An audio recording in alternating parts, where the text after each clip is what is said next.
Selamat malam kawan-kawan semuanya. Terima kasih sudah bergabung di Akademi Archipel hari pertama dengan pemateri Mas Tony Trimarsanto.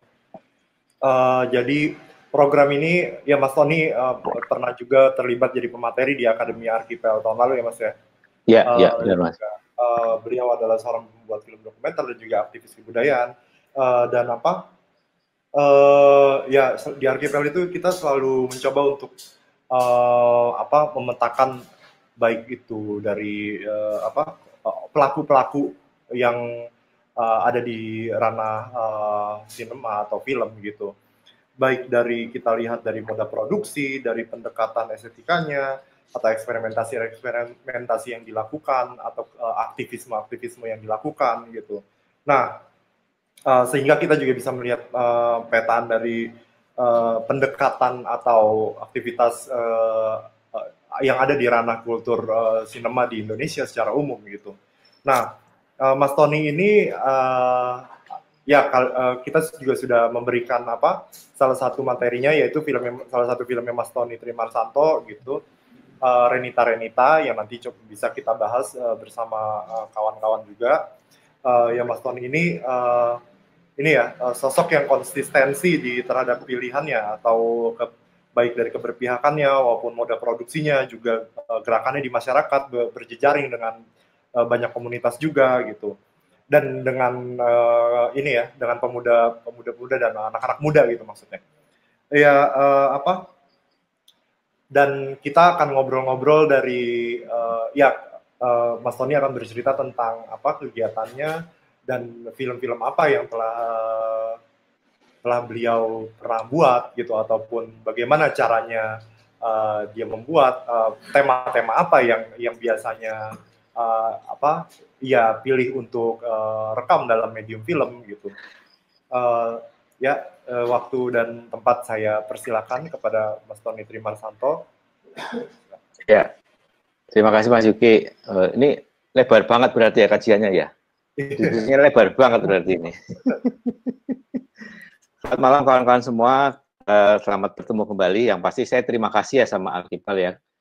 Bisa dikasih ruang lagi untuk berbagi untuk yang kedua di tahun ini. Yang pasti bagi saya ini kayak refresh juga pengetahuan saya. Karena selama ini apa yang saya lakukan itu kadang-kadang jauh dari interaksi dengan kawan-kawan semua. Karena saya memilih tinggal di satu kota kecil di Klaten, 1 jam dari Jogja, 1 jam dari Solo. Dan saya lebih banyak melakukan kegiatan yang berhubungan dengan pendampingan. Sebenarnya kegiatan saya sih lebih ke bagaimana mimpi terbesar saya itu bagaimana film-film dokumenter itu bisa dikenal oleh banyak kalangan, terutama untuk anak muda ya. Jadi apa yang saya lakukan lebih ke penguatan kapasitas seperti itu. Ini di luar produksi film. Jadi saya lebih ke bagaimana film-film dokumenter itu bisa diterima pada ruang-ruang yang lebih luas, lebih ya sekali lagi satu alasan adalah selama ini tidak terlalu populer film dokumenter yang ada di Indonesia. Nah itu lebih ke kegiatan saya tentang pendampingan kawan-kawan. Jadi di sini ada banyak sekali siswa dan mahasiswa sebenarnya yang sering datang ke sini sekedar untuk belajar, ya kita sharing lah, sharing tentang film dokumenter dan lain-lain, seperti terminal juga, siapa yang datang ke sini ngobrol lalu pergi atau nginep di sini ya silakan, seperti itu polanya. Lalu yang kedua untuk kegiatan saya yang lain adalah saya lebih banyak membuat film dokumenter, tapi mungkin film dokumenter yang saya kerjakan, saya nggak tahu apakah defisit PDF ada terminologi yang tepat untuk mendeskripsikan itu, karena saya kadang-kadang ya saya membuat film itu kayak hobi, kayak kesenangan, satu kebahagiaan sebenarnya. Bisa membuat film itu kayak ada kebahagiaan. Jadi kapanpun itu saya selalu ingin merekam, bahkan karena saking banyaknya ide, saya itu kadang-kadang berpikir bahwa saya itu di cloning itu, maksudnya saya bisa ke sana, saya bisa kemari dan lain-lain. Dan kadang-kadang apa yang saya kerjakan itu bukan sesuatu yang serius-serius banget sebenarnya. Saya tidak pernah punya ekspektasi bahwa saya harus mengerjakan sesuatu yang besar. Tapi saya cukup jalan ke luar rumah dengan membawa kamera ke sawah atau ikut seorang peneliti arkeolog untuk mendata situs-situs yang ada di Klaten dan sekitarnya, peninggalan-peninggalan, arca-arca itu selalu berawal dari hal-hal yang sederhana. Saya tidak pernah pikir bahwa ini sebuah ide besar dan lain-lain, enggak. Kalau kawan-kawan lihat, saya sering share juga bahwa ada beberapa karya-karya yang memang saya selalu kemana-mana, saya rekam dan lain-lain, karena itu menjadi penting. Bagi saya itu penting. Mungkin awalnya saya tidak berangkat dari sebuah platform desain, membuat dokumenter yang baik atau membuat film dokumenter yang runut sesuai dengan SOP bla bla bla, itu saya kadang-kadang tidak pernah lewat seperti itu. Bagi saya membuat film dokumenter itu ya seperti saya keluar kayak hobi sebenarnya, seperti kayak laku itu kalau Jawa itu ya kayak proses, kayak laku misalnya selama hampir 1-2 bulan inilah saya selalu 3 hari sekali atau 4 hari sekali itu datang ke sawah merekam aktivitas para petani. Saya nggak tahu mau jadi apa nanti film, apakah dia jadi film atau hanya sekedar jadi dokumentasi, itu yang saya lakukan. Tapi dari pengamatan saya, dari proses perekaman saya, setelah saya selesai merekam, lalu saya bawa pulang, saya lihat, saya capture, saya simpen, saya mulai melihat kemungkinan-kemungkinan yang banyak, yang lain.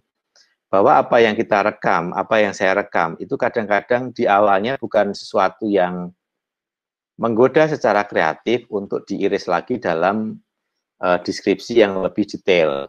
Itu mungkin sebuah paparan visual biasa banget, sering kita lihat, yang ngapain kita rekam. Tapi kalau kita mencoba untuk konsisten, misalnya benar-benar mengamati, merekam setengah hari dengan kamera di sawah sama seorang nenek tandur. Terakhir saya ngerekam tandur itu menanam dengan cara mundur. Itu perempuan-perempuan, mereka berangkat dari rumah jam 5, mereka dibayar selama 1 hari untuk menanam benih padi dengan cara mundur, selalu mundur seperti itu. Sekilas itu pemandangan yang biasa sejak kecil bagi saya. Tetapi ketika saya 2-3 kali bertemu dengan mereka ini, para petani yang menanam mundur, saya mulai bisa mendefinisikan. Saya mulai tahu kenapa mereka kalau berjalan itu selalu membungkuk, seperti huruf C. Saya baru sadar bahwa itu proses itu adalah alami. Dia sejak muda, ketika saya tanya, ya saya sejak gadis Mas melakukan kerja nanam seperti ini, tandur padi, menanam padi dengan cara mundur. Anda bisa bayangkan misalnya sawah itu panjangnya 50 meter, lebarnya 10 meter, mereka harus mundur per 10 cm, 10 cm, itu kan lama banget, tarikannya kan capek banget.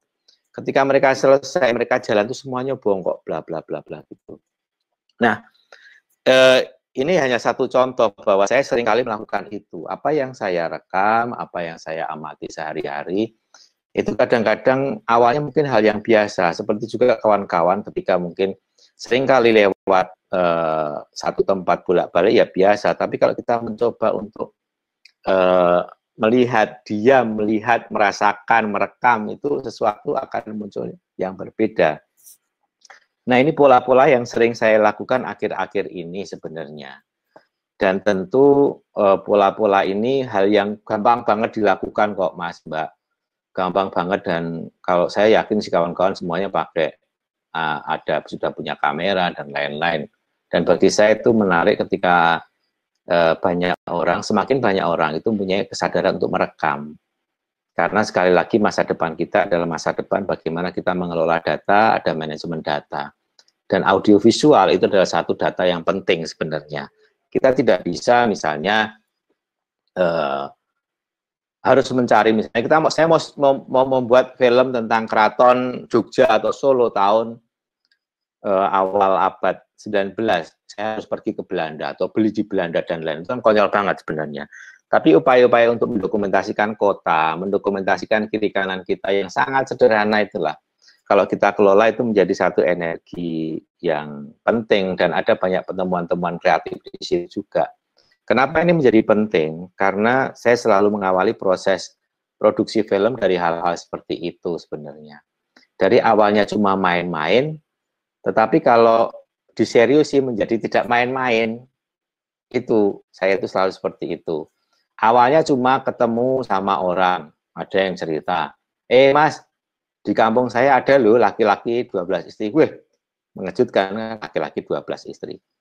Lalu saya balik, saya nggak respon. Tapi kok saya pikir-pikir, kayaknya saya harus ketemu dengan orang itu. Ketika saya ketemu dengan orang itu, sekedar ngobrol sedikit demi sedikit.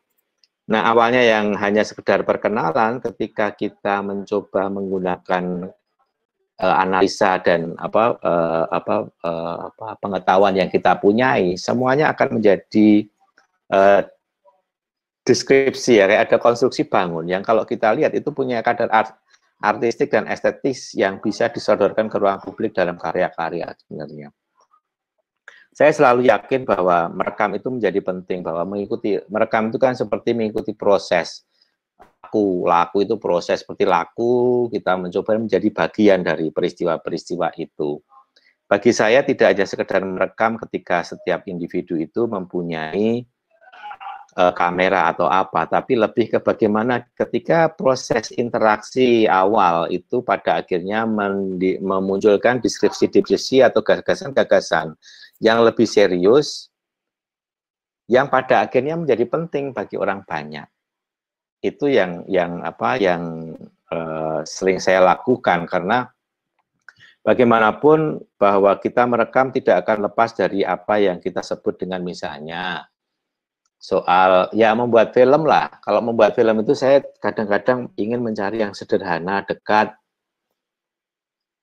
karena ini alasan-alasan yang cukup rasional sebenarnya. Kalau kawan-kawan membuat film, saya membuat film di Indonesia Timur loh. Kenapa? Karena di sana gambar-gambarnya bagus, landscape-nya bagus. Ya itu bagus, tapi ngapain juga dengan gambar-gambar bagus. Kalau saya lebih konsep-konsep yang sederhana, bagaimana kita mencoba untuk mengawali hal-hal proses penciptaan itu dari di sekitar kita. Itu yang menjadi penting bagi saya. Nah, kalau berkaitan dengan hal-hal seperti itu, mungkin orang melihat tadi Mas Yuki juga, saya ya nggak tahu ya, mungkin Mas Yuki dan lain-lain saya nggak tahu juga. Saya memang cukup senang, bahagia ketika bisa melakukan perekaman pada peristiwa apapun lah, dan saya nggak tahu untuk apa sebenarnya merekam itu untuk apa, lalu nanti diapakan. Tetapi ketika tumpuan-tumpuan material itu saya kelola dan saya kaji, itu ternyata menjadi penting. Misalnya contoh ya, tahun 2008 saya membaca koran, pada satu hari saya membaca koran. Ini sekedar sharing aja. Di koran Jawa Tengah, saya baca koran. Ada berita, Wali Kota Semarang ingin membongkar pasar tradisional yang dikerjakan oleh Herman Thomas Karsten. Itu salah satu bangunan cagar budaya yang penting. Dan Herman Thomas Karsten itu yang dia membuat landscape kota-kota besar di Indonesia seperti Kota Malang dan lain-lain. Ketika saya membaca berita itu, saya langsung buru-buru ingin nyewa kamera, saya ingin ke Semarang. Saya ingin mendokumentasikan pasar Johar itu sebelum dibongkar. Awalnya dari seperti itu idenya. Lalu saya pergi ke sana, mempunyai dokumentasinya, dan saya nggak tahu, katanya sih mau dibongkar, dijadikan mall atau apa. Pada waktu itu, tahun 2008 kalau nggak salah. Terus selanjutnya, saya mulai berpikir, siapa sih sebenarnya Herman Thomas Karsten? Oh, saya mulai pelajari. Oh, beliau adalah seorang arsitektur yang sangat Indonesia, walaupun dia adalah orang Belanda. Terus saya mulai berpikir, kira-kira kita punya kontak nggak supaya saya bisa mengakses? Ini kan bangunan penting. Saya ingin sekedar ketemu lah sama keluarga atau saudaranya. Dilalah ya, ternyata cucunya Herman Thomas Karsten itu berada di Jakarta. Akhirnya saya ketemu, ngomong bahwa saya ingin mendokumentasikan karya-karya kakek Anda, saya bilang gitu. Nah, Thomas Carson itu meninggal tahun 1945 dalam masa pendudukan Jepang. 1 tahun kemudian, karena obrolan kami, saya dengan Charles si cucu yang tinggal di Kemang waktu itu,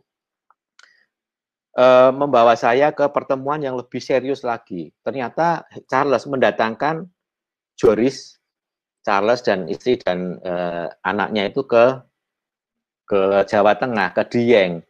Jadi pertemuan kami lebih serius lagi karena saya harus merekam semua keluarga ini dengan seksama.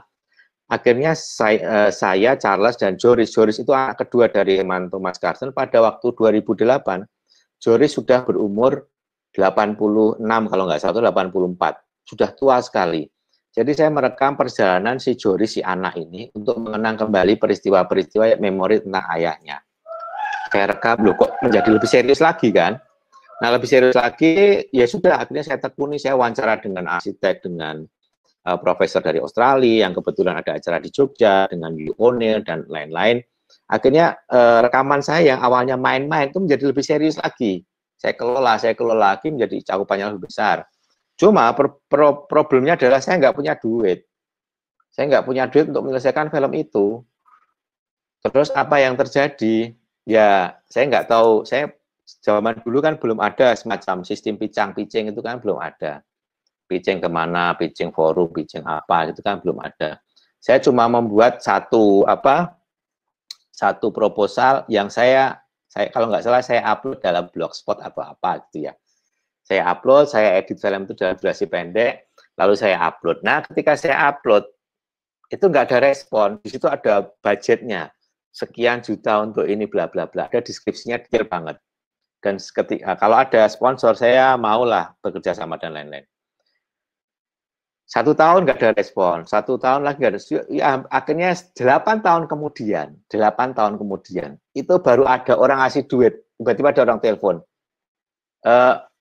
Halo Mas Tony, ya perempuan, suara perempuan. Ya, saya mau bantu Mas, saya baca blognya, saya mau bantu, saya mau kasih duit. Saya senang banget waktu itu. Karena film ini akan selesai pada akhirnya. Saya baru tahu bahwa dia adalah seorang pegawai negeri, kebetulan dia bergerak di konservasi, yang jaringan alumni kampusnya waktu itu ITB, itu memang peduli sama heritage. Akhirnya kami bekerja sama. Nah, sama-sama saling menguntungkan karena ternyata beliau ini juga ingin menggunakan akses yang saya punyai. Karena saya dekat dengan para arsitek Semarang, dengan Australia yang concern sama karya-karya Thomas Carson, dia ingin masuk jaringan saya karena dia kebetulan sedang studi doktoral. 8 tahun penantian, akhirnya film itu selesai. Ketika film itu selesai, ya sudah alhamdulillah, kita buat pameran, pemutaran selama 1 bulan di Semarang, di Galeri Semarang. Banyak seniman, tari, seni rupa, fotografi yang merespon, kita punya acara sebulan di sana. Dengan pemutaran film itu juga setiap hari. Nah, ini salah satu contoh yang sering kali saya kerjakan sebenarnya. Saya itu sama sekali tidak percaya bahwa film itu bisa selesai dengan cepat. Tapi karena saya menikmati proses itu ya, menikmati perekaman. Dan saya bukan orang yang sangat terburu-buru bahwa film itu harus selesai seperti program TV harus besok tayang dan lain-lain, itu enggak. Jadi saya lebih dengan pola-pola seperti itu. Nah, ketika film itu selesai, ya sudah saya tinggal diundang ke beberapa festival internasional, datang dan lain-lain. Nah, dari pengalaman ini, sebenarnya ini hanya satu pengalaman, sebenarnya beberapa pengalaman yang hampir sama sebenarnya, Mas, Mbak. Ini salah satu apa yang sering saya kerjakan, bahwa apa yang awalnya saya cuma main-main, tapi pada akhirnya tidak main-main, karena banyak orang yang ingin involve, ingin terlibat dan lain-lain. Begitu juga dengan 12 istri, itu juga akhirnya menyeret para produser internasional, dan awalnya cuma main-main, itu kan saya syuting, terus ketemu narasumber di Sumba, dengan kenekatan, dengan uang yang pas-pasan, saya pergi ke Sumba, lalu setelah itu saya upload, banyak yang mau terlibat, ya sudah, akhirnya menjadi karya.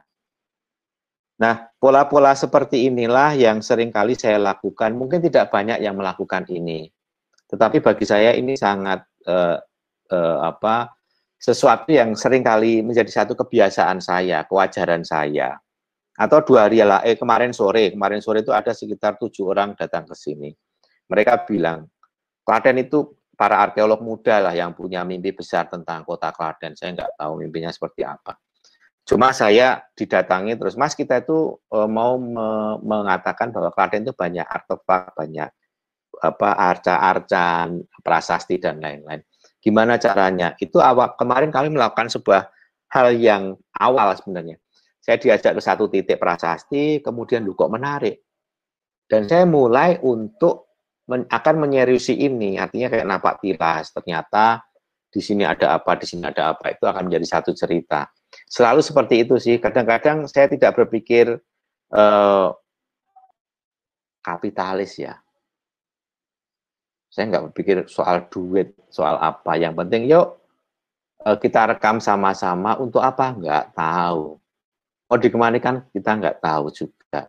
Tapi bagi saya ini proses yang sangat mengembirakan. Dan ini sudah saya lakukan sekitar ya mungkin dari tahun 2000 ya sampai hari ini saya melakukan proses ini. Dan ada banyak karya-karya memang kadang-kadang jadi itu tanpa ada funding itu juga ada, lalu ada yang membantu juga ada. Jadi bagi saya merekam itu menjadi satu hal yang penting.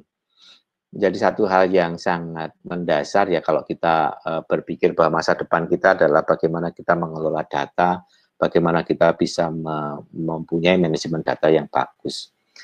Nah, tergantung nanti kawan-kawan ingin melakukan hal-hal seperti apa, itu yang terserah kawan-kawan sih. Tapi saya seringkali mengawali dari hal yang main-main, sederhana, nggak perlu saya mau buat film nanti akan di festival A, B, C, enggak. Saya nggak pernah seperti itu.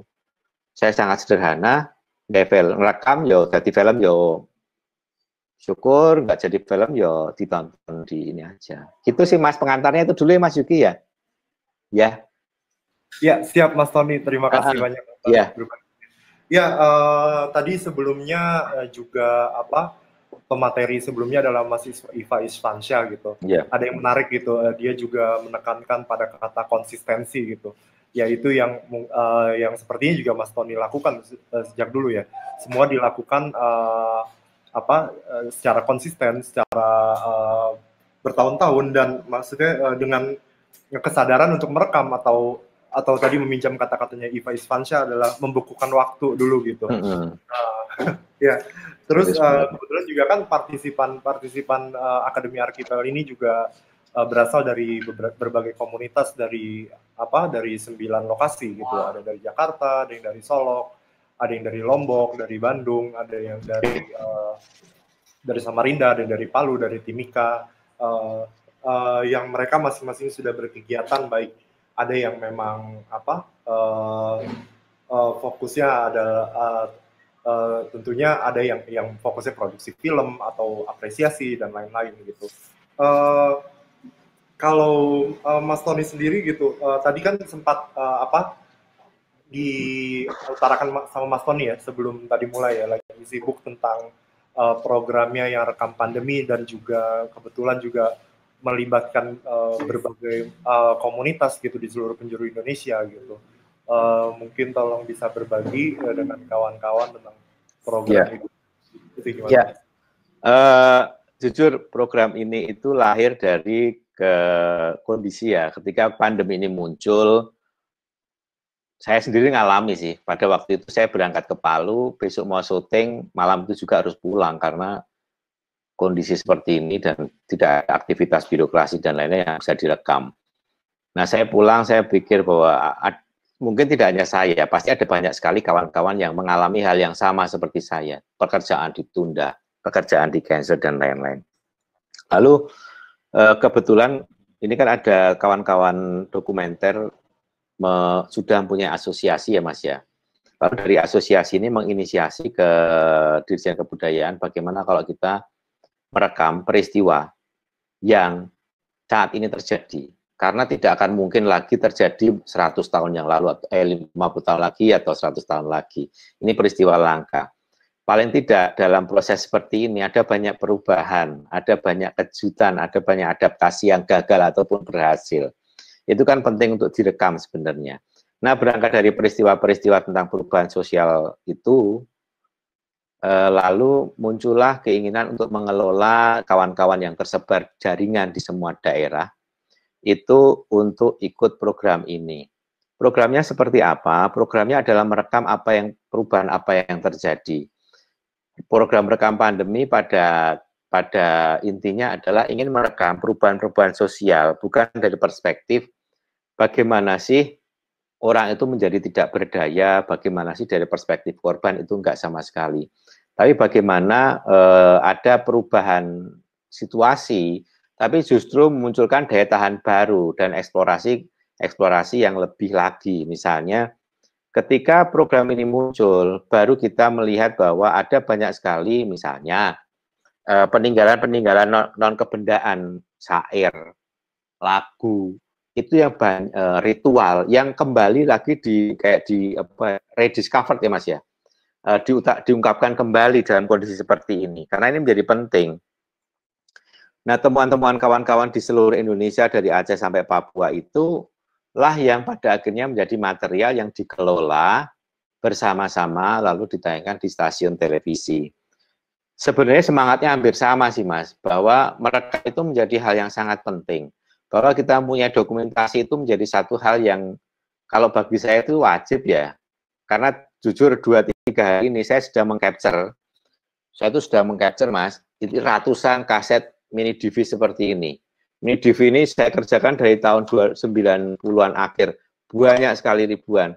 Dan saya nyewa player dari FFD untuk mengerjakan itu, karena saya yakin pola untuk mengelola arsip, melakukan digitalisasi kaset-kaset mini DV ini menjadi penting untuk generasi yang akan datang. Untuk hari ini aja saya sudah kesulitan cari player. Nah, bagaimana kita bisa merekam, lalu mengelola rekaman itu ditujukan dengan fungsi-fungsi yang baik, itulah yang sedang kita lakukan.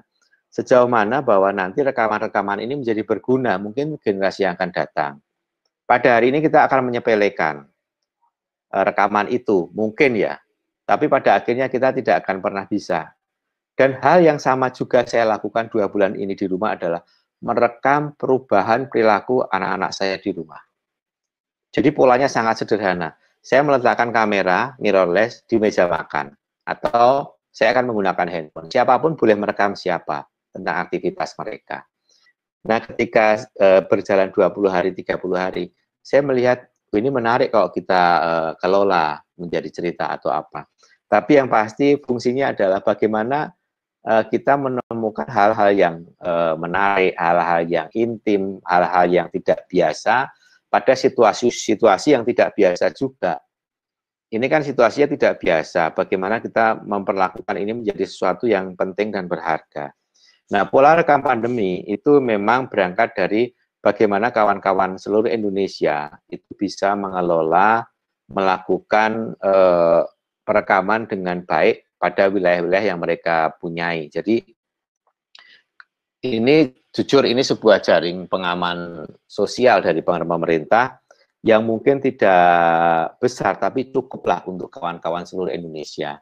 Selama 2 bulan kawan-kawan menikmati program itu, dan ini ada anggotanya toh yang ikut program juga ya. Jadi paling tidak sudah bisa menceritakan pengalaman-pengalaman juga, silakan di antara kawan-kawan yang lain. Nah, ini intinya sih seperti itu. Jadi kita ingin tetap produktif, tapi yang menarik gini Mas Yuki. Ada paradigma baru yang kita temukan. Karena fokus kita adalah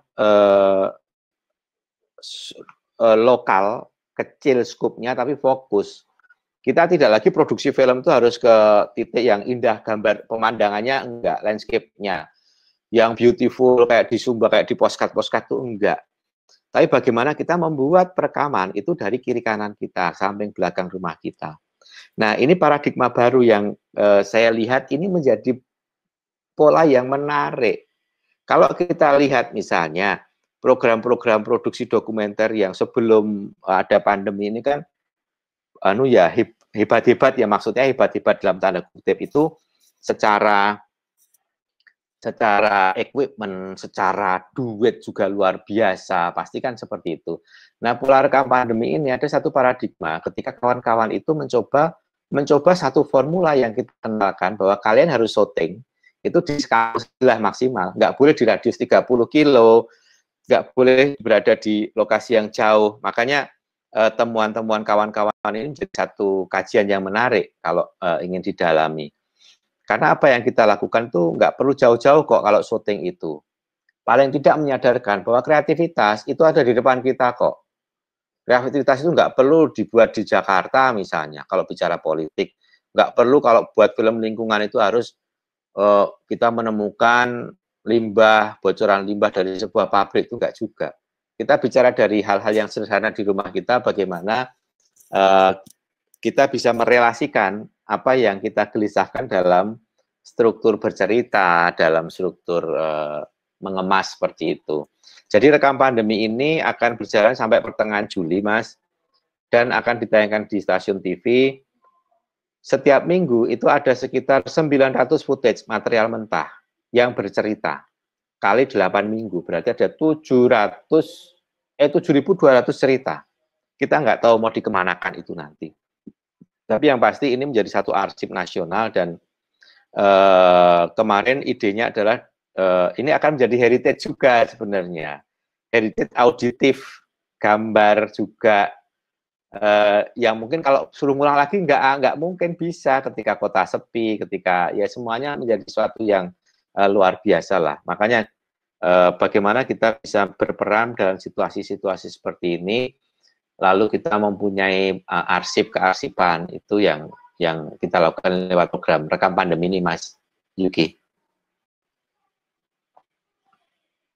Gitu, Mas. Iya, makasih Mas Tony. Iya, menarik banget. Kalau tadi kan memang melibatkan sekitar 300 ya, membuat dokumenter dari seluruh Indonesia gitu. Itu terus juga setiap minggu ada ratusan footage yang masuk ke bank datanya program ini gitu. Kalau itu maksudnya apakah nanti untuk penayangannya gitu di televisi gitu, apakah masing-masing komunitas atau masing-masing individu merangkai dulu satu karya dulu atau footage yang bagaimana yang ditayangkan gitu, Mas? Ya, jadi setiap dari tiga karya yang diupload itu ada 1 menit yang diedit oleh kawan-kawan. Dari 1 menit itu kita sudah tahu ceritanya seperti apa. 1 cerita, 2 raw material yang lain itu kayak cerita yang berbeda, Mas. Ada material 1, material 2, ceritanya yang berbeda, lalu ada yang 1 klip edited. Nah, kita melihat yang klip edited ini menarik apa enggak untuk kita kelola kita kumpulkan menjadi satu tayangan 24 menit. Yang kemudian ditayangkan di stasiun TVRI sebenarnya, Mas. Nah, di stasiun TVRI ini karya macam apa yang layak untuk kalau istilahnya dikurasi ya, Mas ya. Secara kuratorial atau secara pemilihan. Kalau kita enggak menggunakan itu, tapi kita memilih, kita mendampingi, lalu kita merekomendasikan karya itu. Karena apa, Mas? Jujur, yang namanya asosiasi ini, itu anggotanya itu dari lulusan SMA ada, yang nggak sekolah juga ada, yang anak SMP tapi senang bermain kamera juga ada. Jadi sangat lengkap. Jadi sangat tidak rata ininya pendidikan formalnya. Tapi itu bukan menjadi hambatan juga bagi kita untuk memilih karya. Kalaupun karya anak lulusan SMP yang masih putus sekolah SMP tapi dia mau menjadi anggota karena usianya sudah bisa menjadi anggota asosiasi, kalau karyanya bagus ya nggak apa-apa, dia mengalahkan karya-karya anak S2, S3, yo bagus itu malahan. Itu yang kita cari, karena polanya apa? Akan terjadi regenerasi kan, bahwa ternyata ketika pola perekaman itu terjadi, kesadaran merekam itu terjadi, kita butuh juga satu jenjang regenerasi yang penting untuk dikelola, dipelihara pertumbuhannya. Nah, pola-pola seperti itu yang kita kenalkan lewat rekam pandemi ini. Jadi karya yang 1 menit itu direkomendasikan oleh pendampingnya. Jadi setiap minggu kita berkumpul, kita memilih 32, karena ada 32 titik, Mas, yang namanya korda, titik korda. Jadi ADN itu ada 32 korda, tersebar, kita setiap minggu ada 10 orang yang membawa 32 korda itu, 10 orang ini para pendamping yang membawa karya-karya andalan dari 32 korda itu. Kita kumpulkan, kita pilih, mana nih yang paling oke nih? oh A, B, C, D. Untuk 24 menit kita paling butuh 6 sampai 8 judul saja. Karena ceritanya bisa 4 menit, bisa 6 menit seperti itu. Nah, dari situ barulah menjadi karya televisi yang ditayangkan di stasiun TVRI itu. Polanya seperti itu, Mas. Jadi lebih bagaimana sih kita menemukan cerita-cerita yang tidak biasa, yang unik. Ada banyak hal yang unik, Mas. Tiba-tiba begini. Ini kan baru saja Lebaran ya. Banyak orang kan berpikir, gimana caranya kita bisa minta maaf dengan cara tidak bersentuhan dengan orang lain, bahkan tidak mendekat sekalipun. Nanti kalau Mas Yuki ada waktu silahkan nonton yang besok. Di Jogja itu ada satu seniman yang tinggal di satu kampung. Dia menyatakan rasa maafnya itu dengan main kayak ledek topeng monyet gitu, dengan kendang dia keliling setiap rumah, dia kayak kulon nuwun minta maaf, pindah lagi ke rumahnya seperti itu, pindah lagi. Ini satu hal yang tidak biasa kan. Bagaimana ketika masa Lebaran itu orang saling memaafkan, berpelukan, tapi peristiwa menjadi lain dalam kondisi seperti ini. Dan ketika di banyak tempat ada keunikan-keunikan seperti itu yang direkam, itu kan menjadi arsip yang luar biasa. Saya nggak yakin kok 1 tahun lagi Bapak seniman ini akan melakukan hal yang sama. Dan saya juga nggak yakin misalnya banyak ritual-ritual yang dieksplor, dilantumkan pada masa-masa sekarang ini akan dilakukan lagi setahun mendatang, itu saya juga nggak yakin. Makanya pola untuk merekam, pola untuk melihat sesuatu dengan kacamata yang berbeda, itu menjadi penting dan itu yang kita kenalkan lewat program rekam pandemi ini. Gitu Mas Yuki. Ya, terima kasih banget Mas Tony. Banyak banget inspirasinya juga buat kita gitu. Karena juga ya dengan melakukan program ini juga kan banyak juga kemungkinan pendekatan dalam film dokumenter gitu yang bisa jadi yang baru ditemukan atau bisa kita lihat yang belum sering kita lihat gitu ya. Ya. Kalau dari kan kita juga sudah memilih ini ya, salah satu Mas Tony mengajukan Renita gitu untuk salah satu film yang untuk ditonton untuk para partisipan sebagai bagian dari materinya Mas Tony ini gini. Ya kalau ini juga untuk ini memicu diskusi nanti setelah ini gitu. Kalau Mas Tony sendiri kan juga maksudnya saya juga sudah beberapa filmnya Mas Tony yang saya lihat gitu ya. Ada yang memang banyak bertemakan tentang kehidupan transpuan gitu.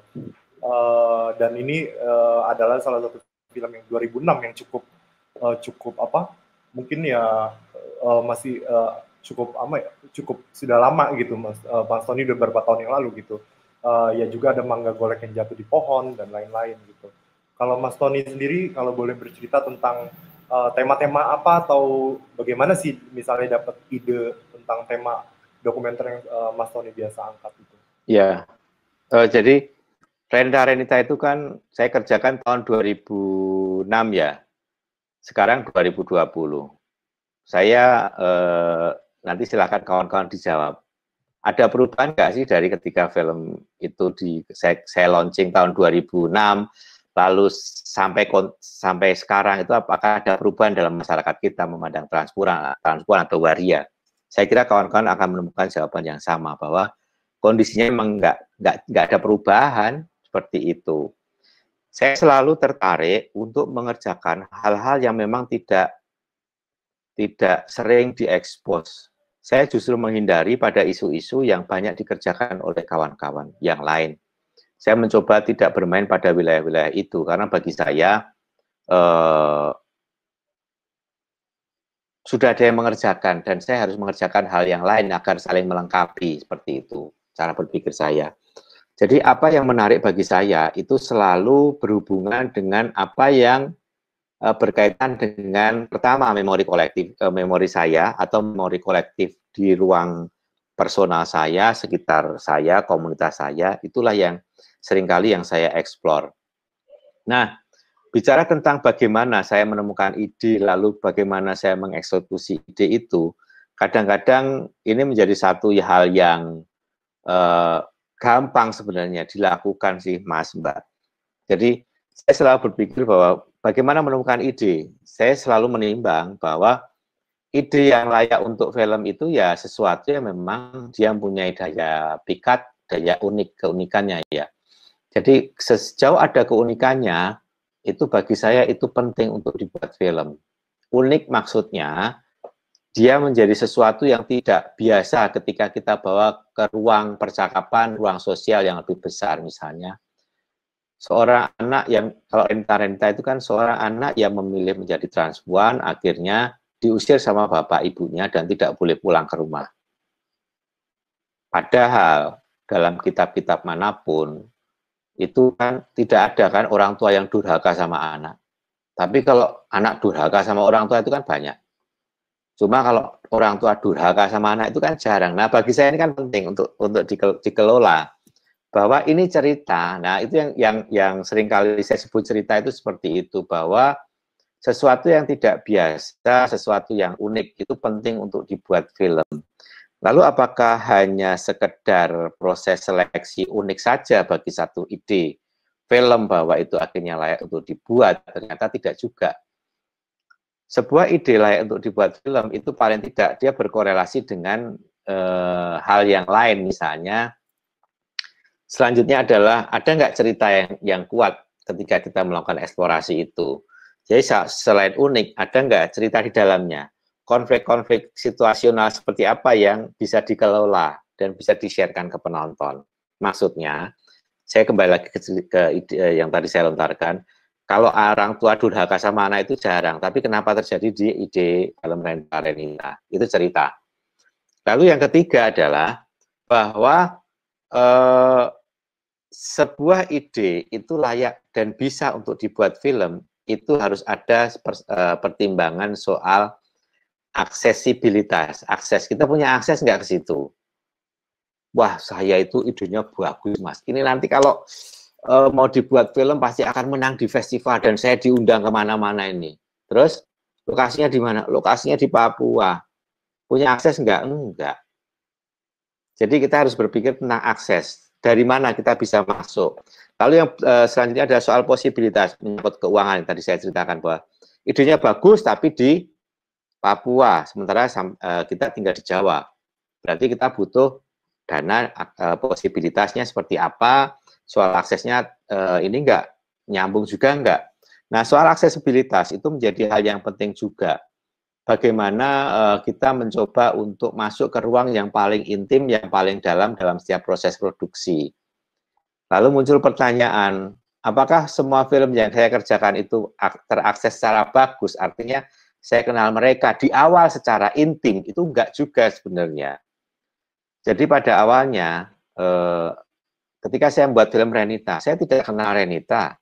Saya hanya kenal dia ketika saya riset bahwa saya diminta untuk membuat film tentang minoritas. Minoritas, masyarakat minoritas, saya ketemu sama transpuan bernama Muhammad Zain dan Renita, dan beberapa puluh kawan yang lain. Awalnya perkenalan, kita hanya akses itu ya perkenalan awalnya. Tapi setelah itu bagaimana kita mempunyai akses yang lebih dalam, itulah tanggung jawab kita yang pemilik ide. Nah, kalau mau dibandingkan misalnya, saya memilih mana? Saya memilih syuting di Papua, isunya kuat, menarik, tapi saya tidak punya akses dan posibilitas soal dana dan lain-lain. Atau saya memilih syuting tentang nenek saya karena saya punya akses. Saya kenal nenek saya akan memfilmkan nenek saya. Walaupun secara cerita itu, nggak menarik atau apa, tapi ini kita bicara soal akses. Jadi soal akses, soal posibilitas, aksesibilitas, posibilitas, keunikan. Lalu ada galian apa, cerita dalam seperti apa yang bisa digali ketika kita syuting nantinya, itu menjadi hal yang penting yang menjadi bahan pertimbangan ketika kita membuat film. Nah, seringkali bagaimana kita menyeleksi ide lalu memotongnya menjadi hal-hal yang terdalam, itulah yang seringkali tidak dipunyai kawan-kawan. Maksudnya itu yang membutakan kawan-kawan. Kok bisa toh menemukan ide ini? Kok bisa toh menemukan ide itu? Nah, proses selektivitas, ide dengan pertimbangan keunikan, posibilitas, aksesibilitas, belum pernah dibuat orang lain, itulah yang saya gunakan akhir-akhir ini. Nah, itu pun yang membuat saya tidak terlalu terbebani kalau membuat film lama-lama. Ya saya nggak ada urusan, karena saya berpikir misalnya saya lebih senang buat film di radius Klaten, Solo, Jogja, karena murah. Saya nggak perlu funding. Kalau saya buat film di Timor Leste atau di Aceh ya jauh butuh duit. Dan saya bukan juga orang yang cukup uang untuk sekedar membuat film ya. Itu Mas Yuki. Begitu Mas. Oke, ya terima kasih Mas Tony. Mungkin kita bisa mulai dengan ini ya, berdiskusi dengan kawan-kawan sekalian yang sudah kami berikan aksesnya gitu, filmnya Mas Tony gitu, atau bertanya tentang atau apapun proses dibalik setelah penayangannya atau apapun, atau proses produksi di belakangnya, atau bagaimana cara membangun hubungan atau gimana. Ya silakan kawan-kawan kalau ada yang mau bertanya. 3 pertanyaan dulu. Maaf Bang, mau nanya Bang Yuki. Ini dari mana? Gali Bang. Dia dulu. Oke, Gali dari Pekanbaru ya. Oke, silakan Gali. Ya. Halo Mas Tony, nama saya Gali dari Pekanbaru. Ya, apa kabar Mas? Ya, selamat malam. Baik Mas. Ya. Mau nanya Mas, kalau dokumenter itu kan menurut saya kan apa ya, yang pentingnya itu sudut pandang, bagaimana cara sudut pandang mau ngambil sisinya dari mana gitu. Cara mengambil sudut pandang yang oke itu gimana sih Mas? Terus mau nanya lagi Mas, satu lagi, maaf ada 2. Kan yang menentukan penulis skenario dari film dokumenter itu kan dari alam dan semestanya sendiri gitu. Maksudnya kita nggak bisa memprediksi alamnya seperti apa atau moodnya seperti apa. Itu cara memaintainnya gimana Mas? Sekian Mas, terima kasih. Ya. Ya, terima kasih Gali. Kalau ada yang lagi mau bertanya, kita kumpulkan dari 3 orang dulu. Saya Kak. Oke, silakan. Dari komunitas. Halo Mas Tony. Halo, apa kabar? Ketemu lagi Mbak. Iya. Di Jakarta atau di Palu? Lagi di Palu. Oke. Udah pulang. Saya selalu suka dokumenternya Mas Tony. Menurut saya sederhana tapi karakter yang dihadirkan itu selalu kompleks. Nah, yang membuat saya penasaran itu sebenarnya berhubungan dengan proses dibalik pembuatan filmnya sih, terutama film Renita. Saya penasaran karena pastinya waktu Mas Tony merekam materialnya pasti banyak kan, dan ketika itu sudah dimasukkan ke dalam proses editing tidak semua footage terpakai. Nah, pertanyaannya di film Renita dengan karakter utama yang sebenarnya cerita hidupnya mungkin lebih banyak dibandingkan yang Mas hadirkan di film kan. Nah, bagaimana Mas Tony mengelola begitu banyak footage yang direkam itu mungkin selama bertahun dan mempertimbangkannya sebelum akhirnya itu jadi storyline film yang utuh waktu di editing itu sih Mas. Tanya. Oke, iya Mbak. Yogi dari LFM ITB.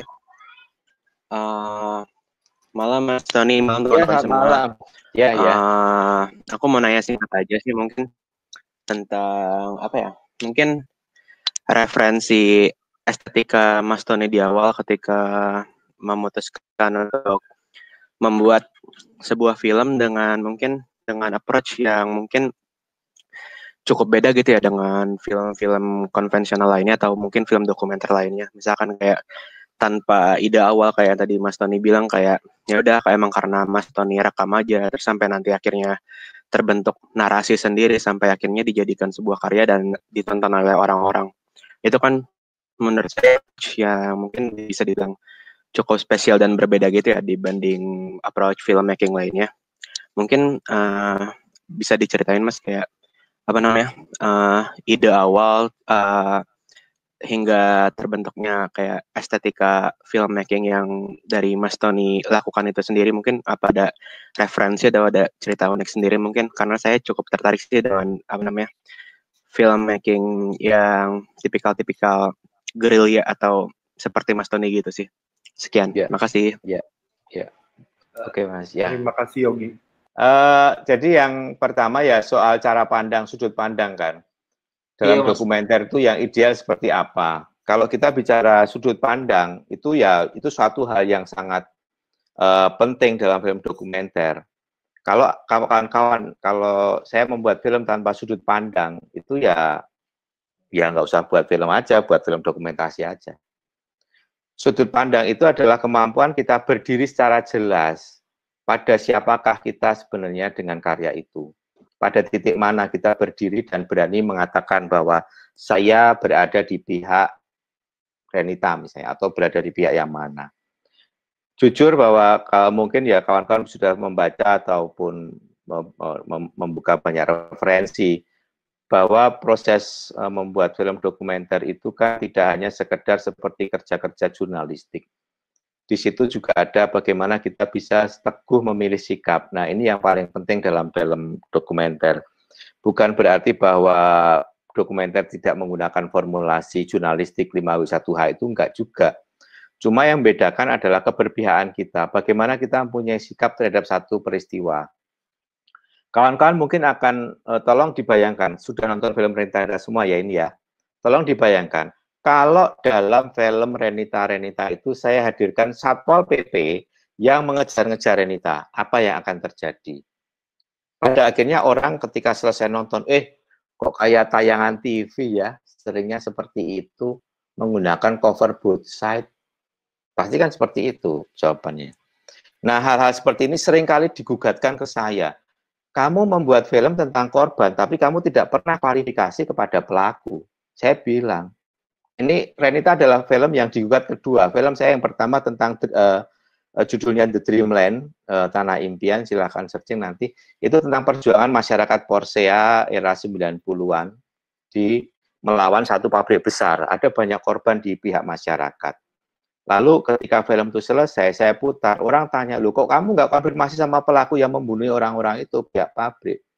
Kalau saya mengklarifikasi ke humas pabrik atau siapa yang berada di belakang pabrik itu, sama saja saya berusaha untuk menghadirkan cover both side. Setiap hari orang akan ketemu cover both side di TV, di radio, di media cetak, itu jurnalistik. Makanya saya tidak pernah melakukan itu dalam film-film saya. Karena ini persoalan sikap sebenarnya. Kalau kita membuat ingin berdiri di mana, ya itulah perspektif dan itu cara pandang dalam film-film yang saya yakini hingga saat ini. Jadi ketika saya membuat film, saya di awal sudah menentukan saya akan berada di mana. Pada titik mana saya harus berpihak, pada titik mana saya harus berhati-hati. Dan saya tidak mungkin berada di wilayah yang abu-abu. Kalau kawan-kawan berada di wilayah abu-abu, ya sudah jadi wartawan aja. Kalau enggak, jadi itu tukang dokumentasi kawinan juga enggak apa-apa. Seperti itu. Nah, pola-pola pengerjaan ini dokumenter selalu seperti itu, ada perspektifnya, ada cara pandang yang jelas, bagaimana kita punya sudut pandang, dan orang akan melihat bahwa keteguhan keberpihakan kita itu menjadi penting dalam setiap karya. Itu yang seringkali saya lakukan dalam film-film yang saya buat.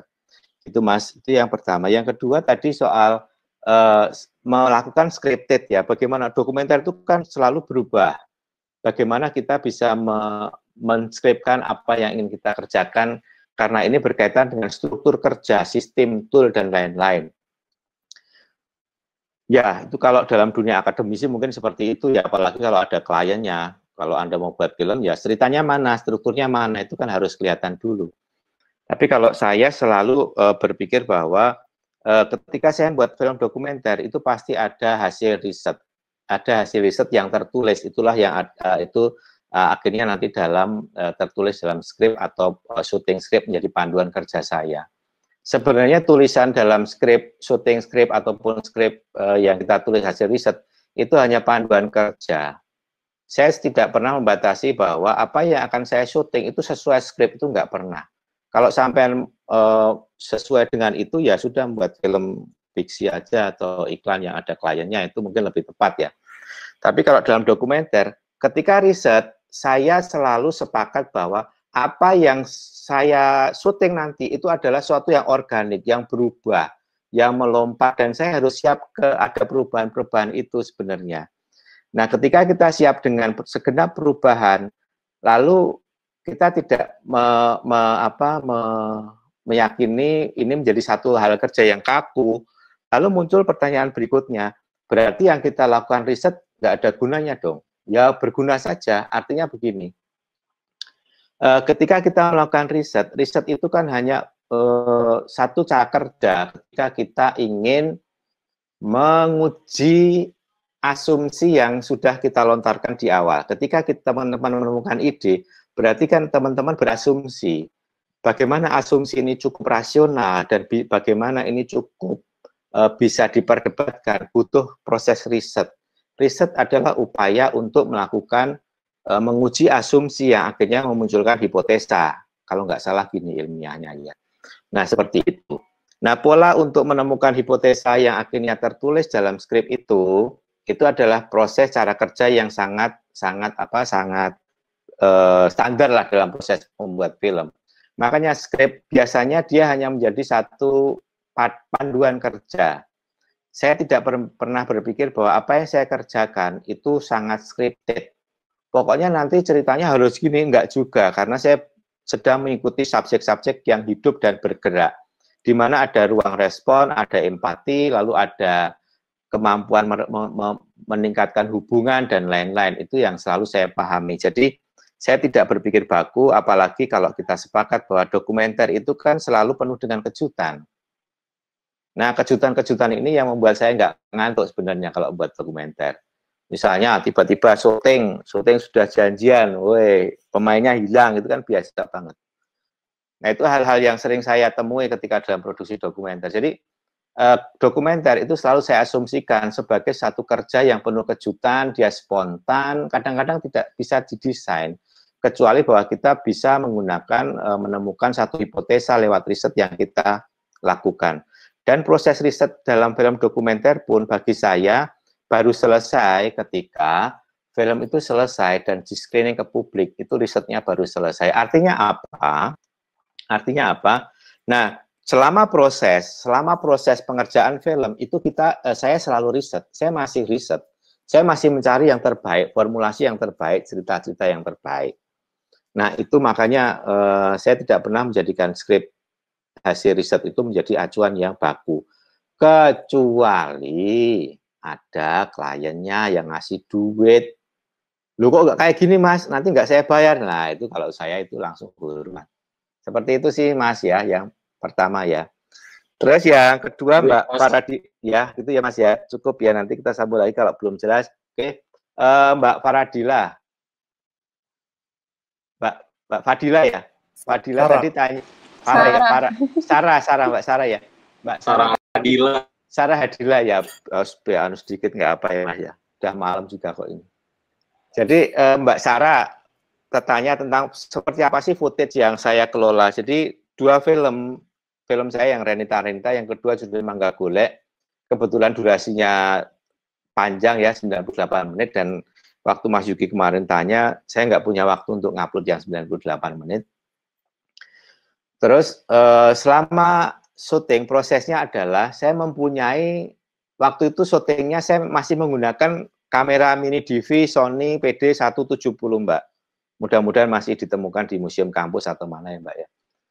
Nah kamera PD Sony 170 itu menggunakan media kaset rekam mini DV kecil-kecil. Ini saya masih ada, ini saya sedang capture, kebetulan masih kecil seperti ini. Nah saya selama sekian waktu itu mempunyai 117 jam kaset. 117 kaset itu berarti kalau satu kaset 1 jam itu berarti 117 jam. Lalu bagaimana caranya? Saya mengelola arsip material footage yang penuh cerita dan peristiwa itu menjadi film yang kalau ditonton tuh nggak capek-capek. Ya paling nggak 1 jam atau 1,5 jam. Pada waktu itu saya bingung Mbak, Mas, bagaimana 117 jam itu saya kompres menjadi 98 akhirnya. Apakah langsung 98? Enggak. saya pada waktu itu menemukan versi 1 film itu berdurasi 3 jam. Berarti berapa itu? 180 menit. 180 menit itu versi pertama. Versi pertama, saya tuh membayangkan, wah, ketoke ini juga ya, oke juga ya, punya film dalam 2 keping DVD, gitu kan, oke banget kan. Nah, waktu itu saya sedang terinspirasi sama Bang Bing, karena waktu itu saya baru saja ketemu Bang Bing yang dia punya film 9 jam, judulnya Best Track atau apa gitu, saya lupa. Nah, dia 9 jam, kayaknya coba 3 jam, oke nih filmnya 3 jam. Film 3 jam, saya pertontonkan ke kawan-kawan. Mereka menonton tuh nggak sadar bahwa film yang mereka tonton tuh 3 jam. Secara struktur, Mangga Golek versi 3 jam itu mengalir pada waktu itu. Dengan cerita yang sesuai dengan keinginan saya. Lalu, kita susah ya, nanti malah butuh macam-macam kalau 3 jam secara dan lain-lain. Saya kompres lagi pada titik temu 98 menit. Maaf, 98 menit bagi saya itu sudah cukup. Karena semua apa yang saya inginkan itu bisa masuk di dalamnya. Nah, bagaimana saya bisa mengelola segenap material itu, kok akhirnya cuma sedikit ya, berarti berapa persen tuh? 98 menit dari 117 menit. 117 jam kok.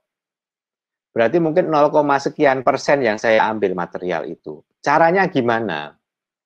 Nah, kebetulan pada waktu itu saya masih beginner pegang kamera saat itu. Beginner banget, jadi saya masih bingung mana yang mau saya ambil, saya rekam. Tapi banyak sekali peristiwa-peristiwa yang unik. Jadi misalnya, yang paling menarik adalah karena babaan film yang Mangga Golek itu ada 3 babak, babak di rumah, di kos, babak di kapal, dan babak di kampung. Ada strukturnya seperti itu. Nah, saya lalu mencari peristiwa-peristiwa yang penting bagi film dan relevan. Sebenarnya ada banyak peristiwa unik, misalnya ketika dalam perjalanan kapal selama 3 atau 4 hari di samudera itu, ada banyak adegan yang saya rekam, misalnya Renita ketemu sama orang-orang partai politik, mereka meramal, dan lain-lain. Wah, itu menarik, tapi kok jadi malah bias. Lalu misalnya ada adegan-adegan ngobrol di kamar, mereka bicara tentang hal-hal yang tidak penting. Jadi bagaimana saya menyeleksi peristiwa 117 jam menjadi 1 jam 30 menit, itu tentu bukan pekerjaan yang gampang. Lalu apa yang terjadi dalam post-produksi? Jujur Mbak, Mas, itu ngeditnya itu saya sampai muntah-muntah. Artinya saya butuh waktu bertahun-tahun untuk melihat kembali.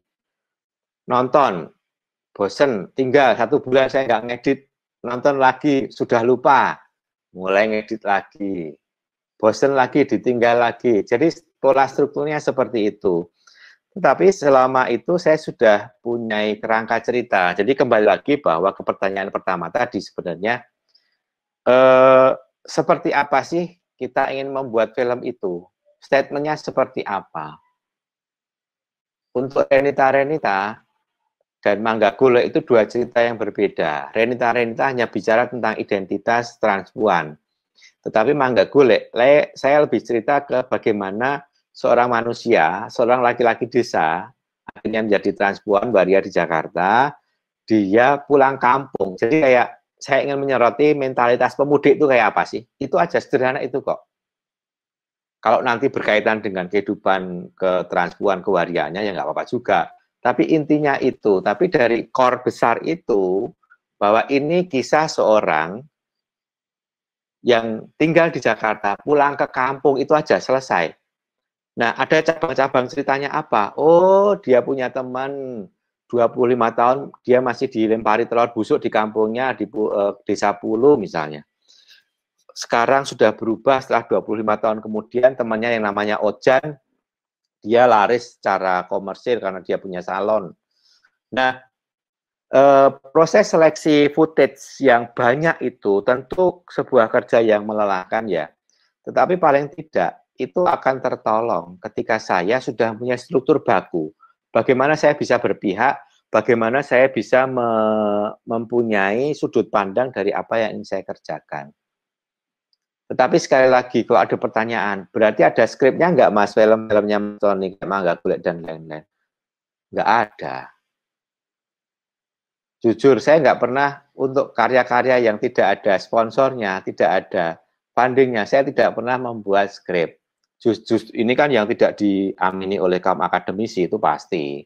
Akademisi tidak mentolerir bahwa membuat film itu harus ada riset, hasil riset, dan lain-lain. Nah, skrip dan lain-lain. Kalau saya nggak pernah punya skrip, tapi saya sudah tahu apa yang ingin saya kerjakan sebenarnya.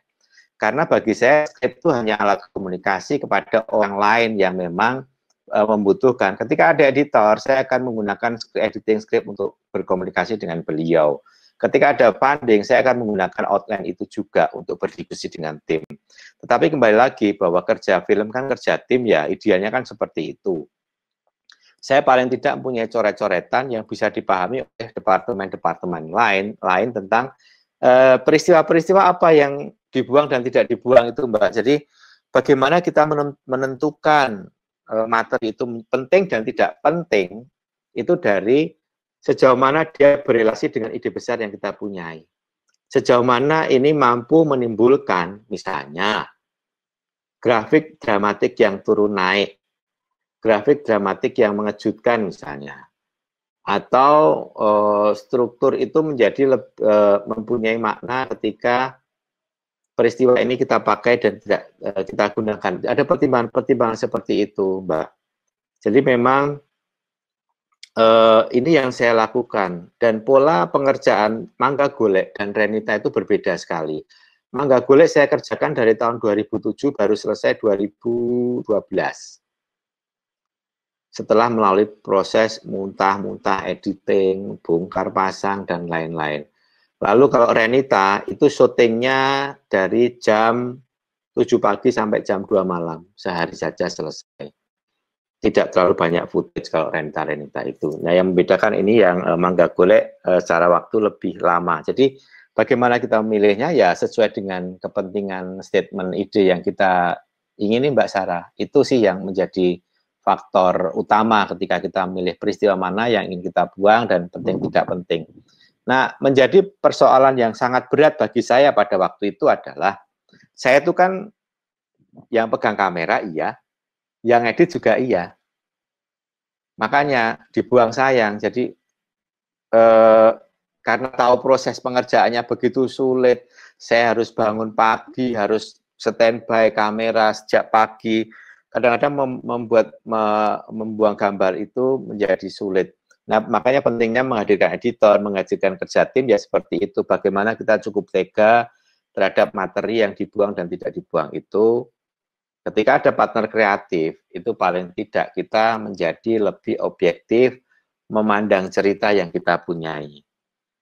Makanya saya sepakat bahwa membuat film itu ya kerja kolektif, kerja partnership, dan lain-lain. Gitu Mbak Sarah. Gitu ya. Lalu yang ketiga tadi soal apa ya, lali Mas? Iya Mas Tony, ini dari Yogi dari LFM ITB, ada referensi-referensi apakah gitu, baik film ataupun dari manapun untuk memutuskan sebuah pendekatan dari pendekatan yang berbeda? Saya itu jujur selalu ingin menemukan sesuatu yang baru ya, walaupun pada akhirnya itu mentok-mentok juga. Misalnya secara kreatif, kalau kawan-kawan melihat awal karya-karya saya, itu berbeda dengan karya-karya saya hari ini. Karya-karya saya di awal itu pemuja matahari, iya. Ada pemandangannya, iya. Ada matahari tenggelam terbit, iya. Bagaimana membuat haze astral, itu wajib. Itu. Terus saya berubah lagi. Jadi saya selalu merasa bosan dengan bentuk terutama. Bentuk pendekatan, saya berusaha untuk mencari yang baru dan saya selalu ingin belajar. Makanya kalau kawan-kawan melihat karya saya dari gerabah plastik ataupun sampai hari ini, itu pasti ada turun naiknya. Dan saya percaya bahwa tidak semua karya itu nilainya 10.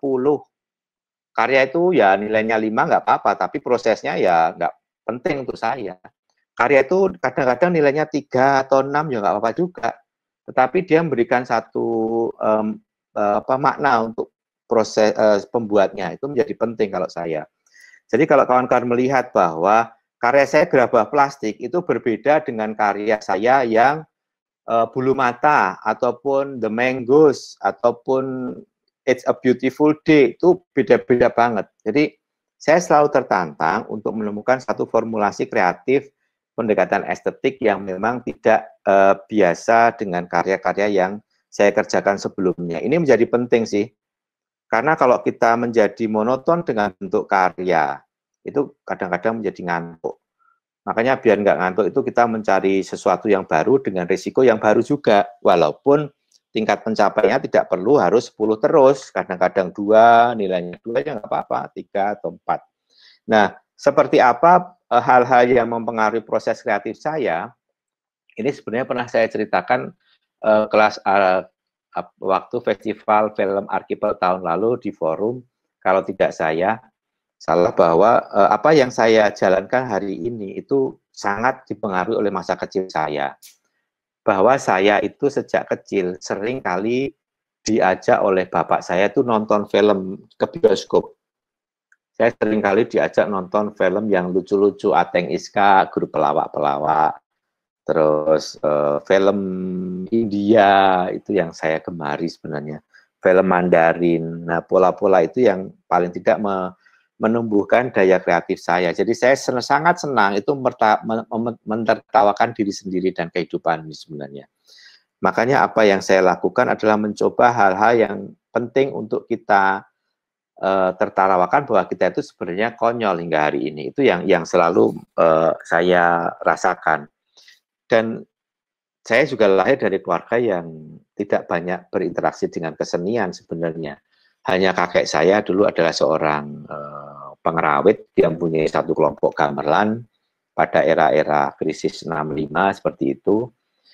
Lalu saya banyak masa kecil banyak nonton film fiksi, terus film India, Mandarin, action, itu yang paling saya gemari. Lalu selanjutnya saya di film itu pada awalnya tidak langsung ke dokumenter, Mas.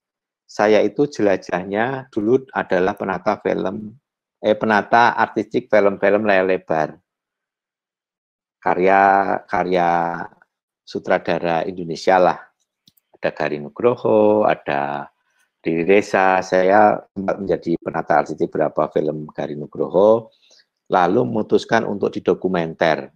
Nah ini kan tentu dunia yang saya lalui ini kan beragam ya, dari fiksi ke dokumenter. Bahwa saya merasa sudah senang mendapat pengalaman di dunia fiksi, saya ingin mencoba dokumenter, akhirnya sudah berjalan sampai 20 tahun hari ini. Nah, tentu ini mempengaruhi, mengendap dalam bawah sadar saya bagaimana pola kerja membuat film. Lalu bagaimana saya juga seringkali menonton karya-karya sutradara Indonesia dan sutradara luar negeri itu untuk memperkaya pengetahuan saya. Ini menjadi penting. Bahkan karya-karya yang remeh-temeh pun kadang-kadang saya tonton, karena setiap karya itu ya karya, dia penting untuk dilihat, dan dia pasti akan memberikan satu makna yang baru bagi penontonnya. Nah, pendekatan-pendekatan yang saya lakukan dalam film-film saya itu selalu berubah. Yang awalnya film dokumenter saya itu artistik banget lah, penuh simbolis.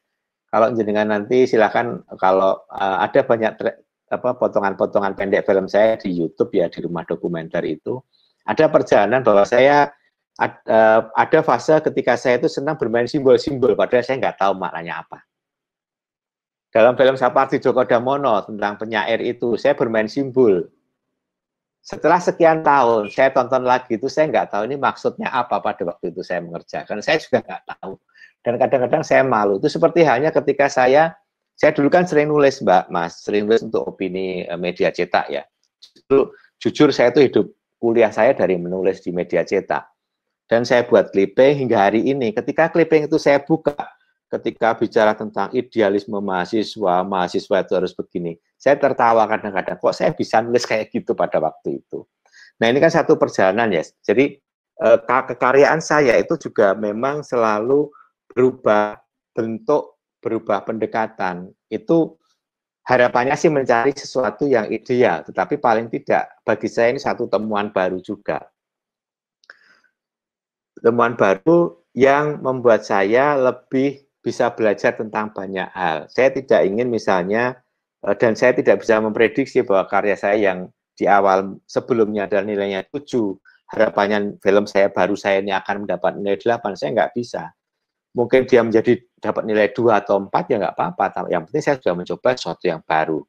Nah, ini menjadi penting, mencoba pendekatan-pendekatan baru dalam kekaryaan itu menjadi penting. Karena ini nanti akan memberikan pengalaman yang baru bagi kreatornya. Kita tidak pernah merasakan bahwa air itu segar sebelum kita minum misalnya, atau air itu terasa hangat atau panas dingin misalnya. Itu kan setelah kita mencobanya. Nah, saya selalu seperti itu sih, Mas, Mbak. Jadi perjalanan kreatif saya ya dipengaruhi oleh banyak hal. Saya bergerak di dunia aktivisme sejak mahasiswa, bergerak di dunia produksi film layar lebar di divisi departemen artistik, sampai saya terakhir diminta menjadi production designernya filmnya istrinya Mas Iva, Kamila, Mirror Never Lies. Itu pun ya sudah sekian tahun saya tidak di dunia artistik. Akhirnya saya dipindah di situ ya.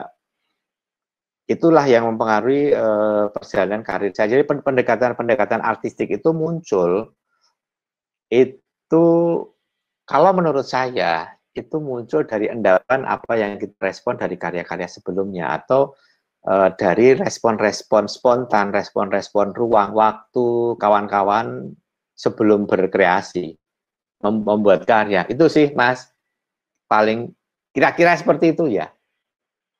Ya Mas Duki ya, ada lagi silakan tuh. Ya, terima kasih Mas Tony. Ya, kalau ya untuk kita ya kita sangat ini ya, sangat ya hormat lah apa yang sama Mas Tony udah lakukan ya, karena yang dua yang kita bisa tangkap gitu dari jawaban-jawaban beliau adalah ya selalu belajar dan bereksperimentasi, selalu berkembang gitu, selalu mencoba sesuatu yang baru, dan tentang keberpihakannya atau posisinya selalu jelas gitu. Jadi pijakannya dia sudah jelas, tapi dalam misalnya dalam menceritakan tema-tema dalam filmnya dia selalu mencoba sesuatu yang baru gitu. Ya kita mungkin bisa lanjut untuk ini ya. Ada yang bertanya lagi dari kawan-kawan? Oke, siap. Oka duluan, silakan. Assalamualaikum, selamat malam. Ya, ya Mas. Rusli nih, Mas Ton. Oh, Rusli ya, yang terakhir itu ya. Ya. Gimana Rusli? Kemarin kita sudah diberikan referensi film untuk ditonton di Akademi Digital ini. Salah satunya kita menonton filmnya Mas Tony gitu yang judulnya Renita itu. Nah, yang menarik saya tonton di film itu adalah kedekatan Mas Tony dengan si subjek di film itu gitu. Bagaimana si Renita dengan belak-belakan ngomong apa yang dia rasakan selama menjadi itulah, menjadi karya dan segala macam. Nah, yang awalnya saya menonton film itu, saya menganggap bahwa Mas Tony itu warga di situ gitu.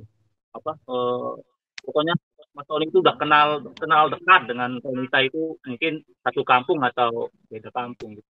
Nah, akan tetapi pas ending film itu ada kejutan lagi gitu. Ada gambar kejutan bahwa Mas Tony itu mengambil gambar Renita itu dari dalam mobil gitu. Dengan kemudian Renita memberikan dadah dan segala macam. Nah, dari situ ternyata Mas Tony itu orang keluar dari si orang waria itu gitu. Itu kesimpulan saya pas nonton itu. Nah, yang saya mau tanyakan itu seberapa lama Mas Tony mendekatkan diri kepada si Renita itu, karena ngomongin film dokumenter kan ngomongin seberapa lama kita observasi atau penelitian dan segala macam, dan seberapa dekat si pembuatnya dengan subjek itu.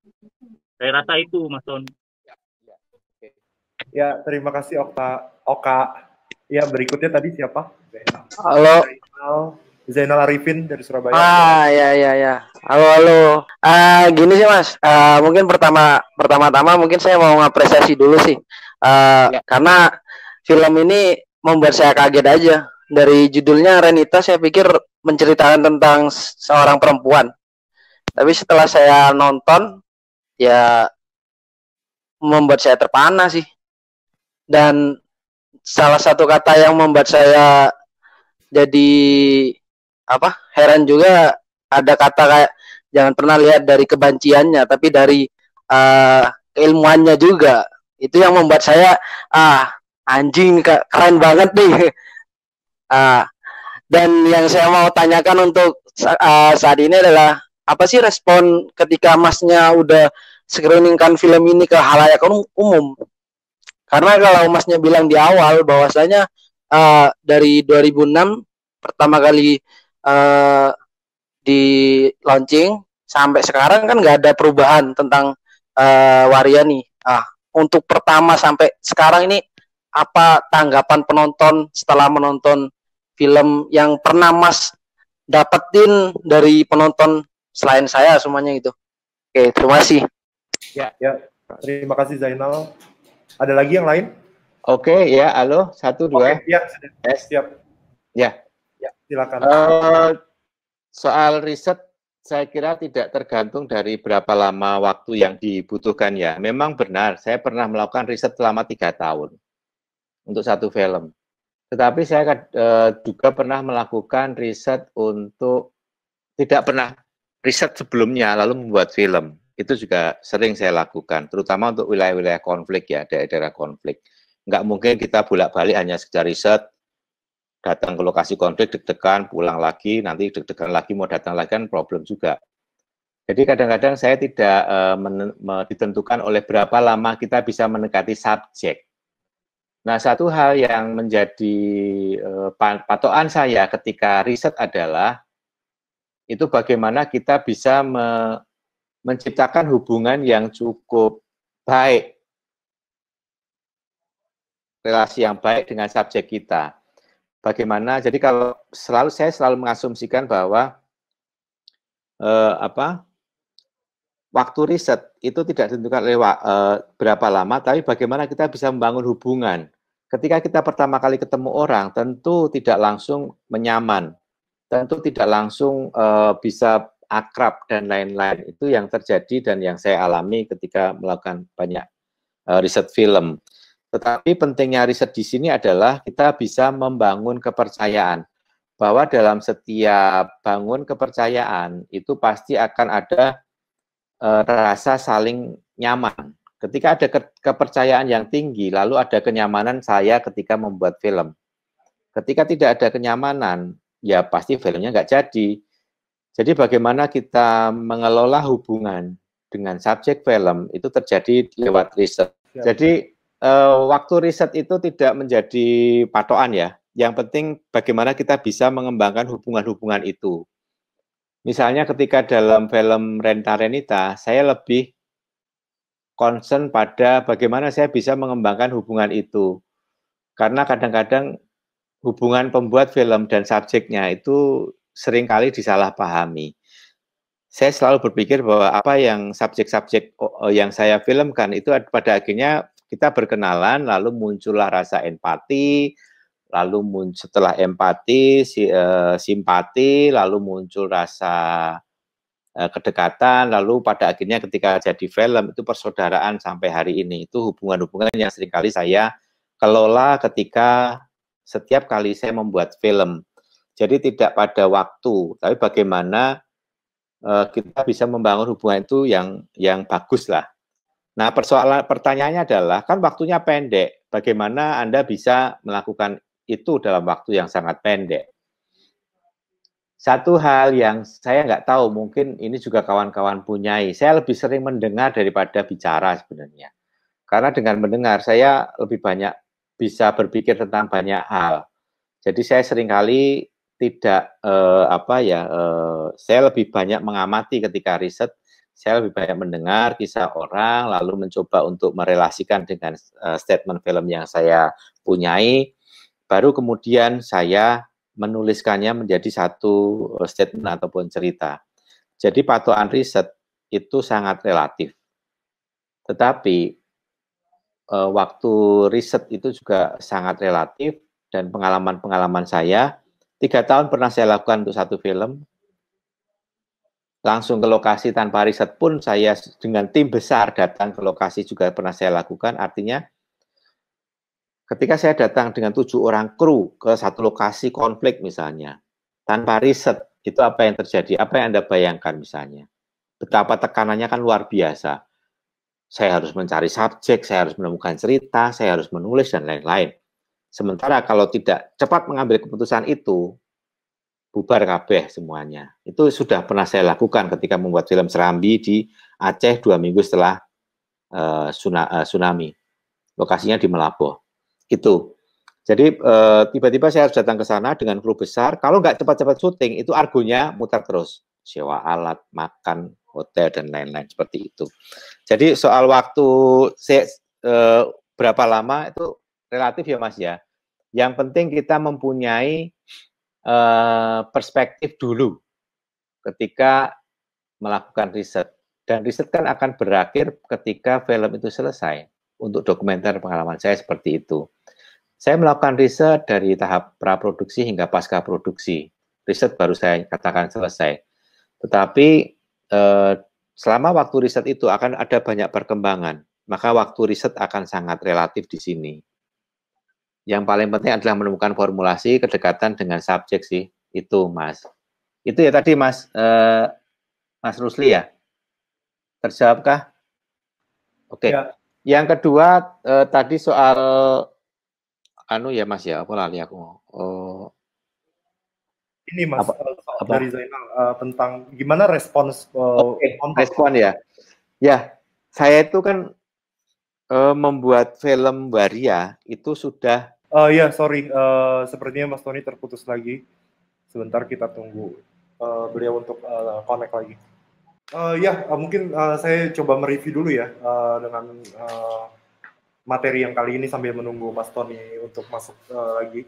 Ya, beliau juga selalu menekankan dari berangkat dari hal yang sederhana dalam membuat filmnya, dengan membiasakan dirinya untuk merekam sehari-hari walaupun tanpa tahu duluan di awal akan jadi apa nanti filmnya, atau mau dibikin seperti apa nanti jadinya, atau siapa yang membiayai. Jadi yang perlu kita apresiasi banget dari Mas Tony itu ya tidak pernah misalnya memikirkan untuk merekam atau membuat project itu dari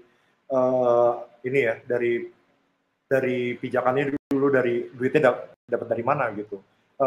Itu sangat menarik gitu ya. Pokoknya membiasakan diri untuk merekam sehari-hari, lalu mengelolanya menjadi data yang nantinya bisa jadi penting untuk dijadikan satu karya atau jadi sebagai suatu dokumentasi atau arsip saja gitu.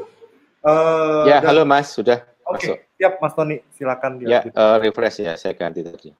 Pertanyaan yang kedua tentang apa yang terjadi dengan penonton ketika saya membuat Renita. Selama ini yang terjadi adalah film itu sudah saya kerjakan sejak tahun 2006 ya, sampai sekarang, sampai hari ini. Dan ketika film itu diputar, seperti ada yang tidak berubah dalam sistem kita. Semuanya tetap sama, perlakuan terhadap transpuan juga seperti itu, masih ada diskriminasi dan lain-lain. Ini kan satu sangat ironis ya, walaupun film itu sudah saya kerjakan cukup lama. Pada akhirnya saya membuat film Waria selanjutnya, Mangga Golek, lalu ada Bulu Mata, ada 3 film lagi, judulnya di bawah sudah editing ya, 3 film Waria lagi. Jadi karena saya sering membuat film Waria Mas, atau transpuan, itu orang menyebut saya sebagai sutradara spesialis Waria. Itu sih yang sering saya dengar. Nah, kenapa saya memilih Waria untuk isu-isu yang saya kerjakan, lalu bagaimana mendekatinya, itu kan butuh satu strategi. Kadang-kadang orang merasa susah masuk ke ruang-ruang waria transpuan ini. Tapi bagi saya ya susah enggak sih, tapi karena saya sudah begitu lama dengan isu ini, saya mengetahui secara detail karakter-karakter mereka itu seperti apa yang mereka suka, apa yang tidak mereka suka itu saya sudah catat dan sudah tahu semua. Misalnya ketika saya mengerjakan film yang terakhir tentang Pondok Pesantren Baria, saya sudah detail nih hobi mereka apa yang saya hindari dan lain-lain. Ini salah satu pustaka yang saya jadikan patokan ketika membuat film dengan isu yang sama. Lalu pertanyaannya adalah bagaimana saya bisa mendekati mereka sedekat itu, sedekat seperti yang kawan-kawan mungkin sering sebutkan. Karena bagi saya apa yang saya lakukan itu nggak ada yang spesial juga. Saya hanya merekam seperti yang kawan-kawan lakukan. Jangkau kamera, lalu merekam aktivitasnya, tidak ada satu mantra-mantra yang bisa membuat lu kok terasa dekat, enggak juga seperti itu. Cuma saya merasa nyaman, artinya ketika kawan-kawan syuting, itu harus ada prasyarat nyaman dulu. Nyaman dengan subjek yang akan di syuting, artinya apa? Satu langkah ketika kita membuat film itu butuh kejujuran. Itu hal yang saya pegang sebenarnya. Kejujuran bahwa saya sedang mengerjakan apa, untuk tujuan apa, saya utarakan kepada subjek-subjek saya terlebih dahulu. Dan saya sangat menghindari pola-pola merekam sembunyi-sembunyi, kamera, dan lain-lain, saya sangat-sangat hindari. Saya selalu terus terang dengan apa yang saya lakukan, sehingga hubungan itu menjadi hubungan yang sangat baik. Dan itu tercermin dari gambar-gambar yang mungkin kawan-kawan rasakan dalam film Renita seperti itu. Nah, bagaimana memunculkan hubungan yang baik sampai pada taraf gambar? Saya tidak tahu formulanya, cuma saya bisa mengerjakan itu selama ini. Kalau ditanya formulanya 1 + 1 sama dengan 2, saya tidak punya definisi seperti itu. Tetapi yang pasti, bagaimana saya bisa mendekati subjek film saya dalam Baria, misalnya dari Renita, Mangga Gole, ataupun Bulu Mata, itu terletak pada bagaimana kita bisa mengatur hubungan itu. Bahwa hubungan antara pembuat dengan subjek filmnya itu bukan hubungan yang eksploitatif, bukan hubungan yang penuh kepentingan, tetapi hubungan yang setara, selalu seperti itu. Itu yang saya lakukan sampai hari ini. Misalnya, contohnya gini Mas, ketika saya selesai membuat film Bulu Mata, itu saya, atau film yang lain, itu saya selalu membuat kayak FGD kecil, fokus group discussion tentang misalnya tentang isu temanya transpuan Baria.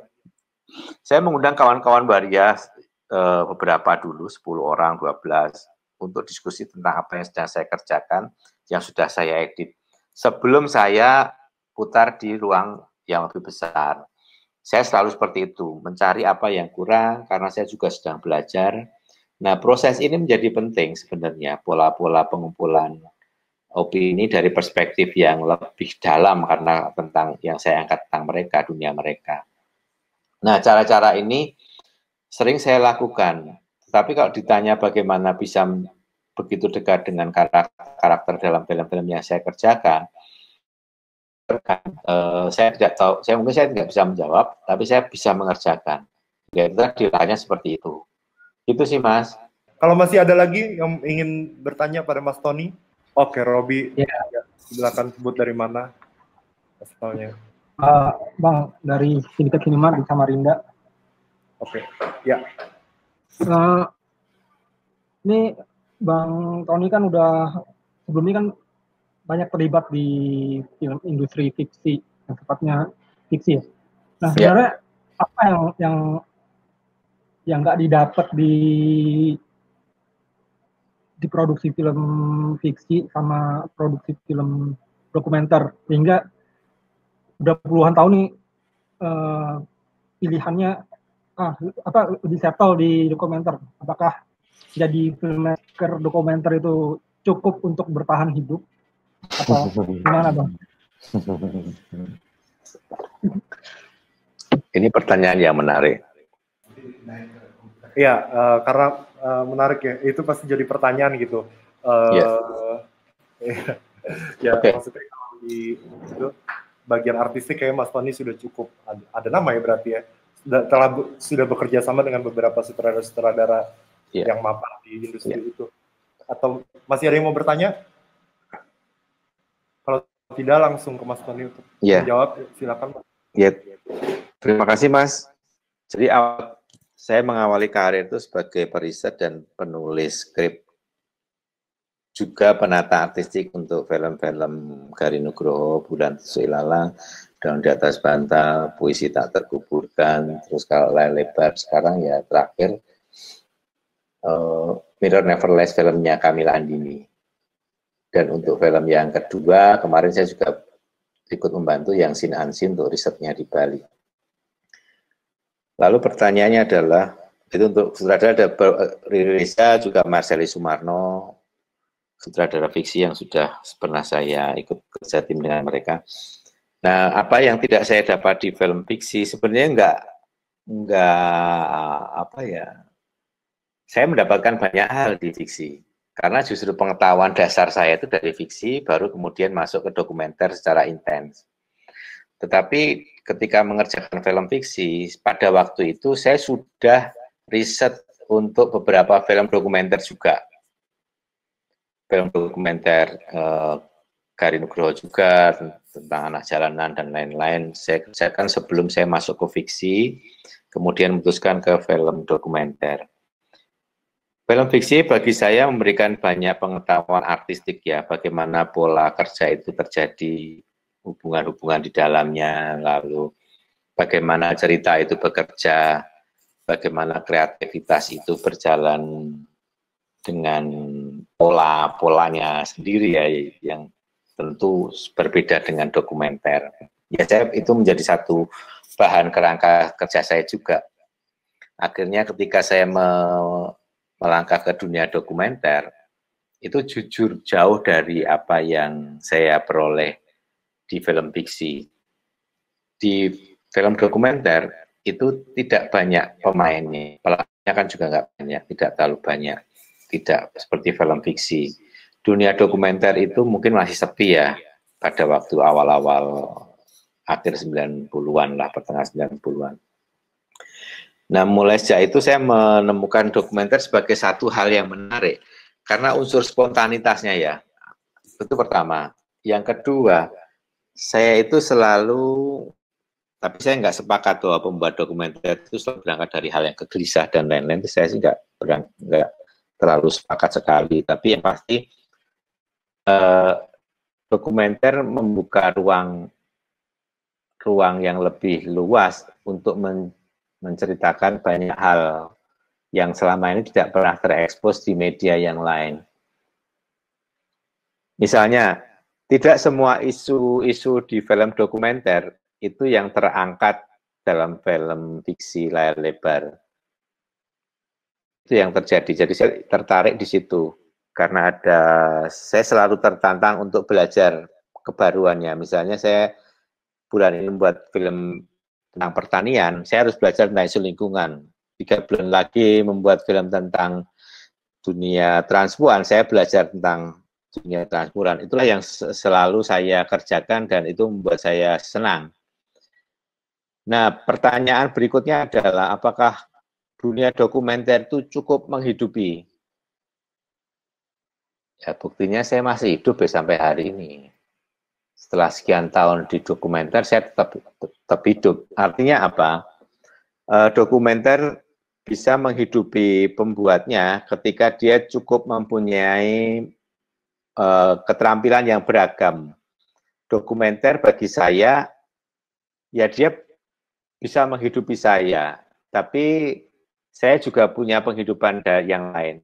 Saya mengajar di beberapa kampus, walaupun bukan pegawai negeri ya, dosen tamu dan lain-lain, itu yang menghidupi saya selain dokumenter. Dokumenter juga harus dibedakan juga, bahwa ada dokumenter yang lahir dari idealisme kekaryaan pribadi saya, ada dokumenter yang memang bisa menghidupi kekaryaan idealisme itu. Jadi sistem sharing juga. Ketika saya mendapatkan pekerjaan dari klien, itu saya share berapa persen untuk menghidupi idealisme saya. Itu saya kira kawan-kawan juga melakukan hal yang sama. Cuma karena ketidakpastian hidup di dokumenter itu lebih tinggi dibandingkan kawan-kawan kalau hidup di sinetron ataupun di stasiun TV, itu kan jelas ya. Ataupun menjadi pegawai negeri, itu kan jelas rutin, bulanan, dapat, dan lain-lain. Kalau dokumenter kan enggak. Itu hal yang menjadi catatan. Artinya kita harus cukup mempunyai kejelian atau ketepatan manajemen. Dan saya percaya bahwa pengelolaan ini menjadi hal yang sangat penting sebenarnya. Mungkin pada awalnya rumah dokumenter hanya tempat untuk berkumpul anak-anak belajar film dokumenter. Dari manapun, dari Kalimantan, dari Jawa, Sulawesi, dan lain-lain. Tetapi pada akhirnya orang mulai tahu bahwa di sini juga ada produksi. Makanya ketika ada produksi berklien ya kita terima seperti itu. Jadi yang terpenting adalah bagi saya sih konsistensi ya. Karena konsistensi itu menjadi kunci hidup sebenarnya. Artinya butuh ketekunan, kesabaran. Kalau dalam istilah Jawa itu proses laku. Laku itu ya ikut prosesnya terus dengan kesabaran, dengan ketekunan, kesetiaan. Itu yang saya lakukan. Walaupun jujur, hingga saat ini itu banyak yang masih telepon, Mas, Bo, balik ke penata artistik atau production designer untuk karya ini. Enggak, saya kayaknya cuma tersenyum. Karena saya cukup bahagia di dokumenter sih. Ya, terima kasih Mas Tony. Ini mungkin udah pertanyaan terakhir ya, barusan yang dari Robi ya. Ya, itu juga pertanyaan yang menarik dan penting gitu. Karena maksudnya dengan jelas itu Mas Tony juga selain tema-tema dalam film dokumenternya dan pembuatannya menunjukkan posisinya atau keberpihakan yang jelas, juga dalam mengambil pilihan hidupnya di ranah dokumenter ini adalah posisi dia sebagai aktivis maupun juga seorang sutradara film gitu. Tapi ya menarik juga ya karena memang banyak dari partisipan yang terlibat ini memang dari range umurnya adalah dari yang masih kuliah atau yang dari muda sekali, dari umur 19 tahun sampai 30-an gitu. Yang mungkin juga ini juga bisa menjadi inspirasi gitu. Ternyata ini juga bisa menjadi suatu pilihan hidup gitu. Pilihan yang seperti salah, tadi yang Mas Tony bilang, saya masih hidup aja tuh gitu. Karena ya tantangan yang seperti ini justru yang membuat jadi merasa hidup terus gitu ya Mas ya. Iya.